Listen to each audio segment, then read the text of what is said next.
Hello friends, இன்றைக்கி ஒரு சின்ன வீடியோ என்னென்னு பார்த்தீங்கன்னா, ரிலே வச்சு எப்படி ஸ்விட்சிங் பண்ணுறதுன்னு சொல்லிட்டு நான் ஒரு ஆம்பில் பண்ணியிருக்கேன். 2 சேனல் வச்சுருக்கேன்.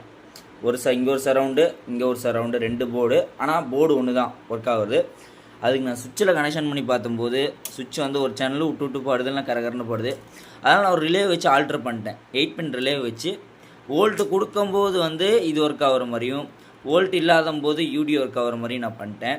இது எப்படின்னு பார்த்தீங்கன்னா, ஒரு இன்புட்டுக்கு வோல்டேஜ் ஒன்று கொடுத்துங்க. மற்ற மீதி 3 பின் இருக்கும். ஒரு ஃபிக்ஸ்டு கான்டாக்ட்டு, மூவிங் கான்டாக்ட் ஒன்று இருக்கும். மூவிங்கில் ஒரு சேனல், இன்னொரு மூவிங்கில் ஒரு சேனலும் கொடுத்துட்டிங்கன்னா தாராளமாக ஒர்க் ஆகிடும். இப்போ இந்த சுவிட்சை அழுத்தும் போது வந்து இது ஒர்க் ஆகும், யூடி ஒர்க் ஆகும்.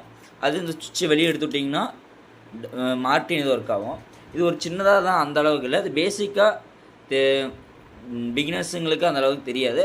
இந்த மாதிரி ஃபுல் வீடியோவாக இதை ரிலேவை பற்றி போடுறனாலும் சொல்லுங்கள், நான் போடுறேன். உங்களுக்கு வீடுகளுக்கு வண்டிகளுக்கு எந்த ஆம்பிளிஃபை தேவைப்படுச்சுனாலும் நம்ம தியாக ஆர்டர்ஸை கான்டாக்ட் பண்ணுங்கள். மேலே திரும்ப. Thank you friends.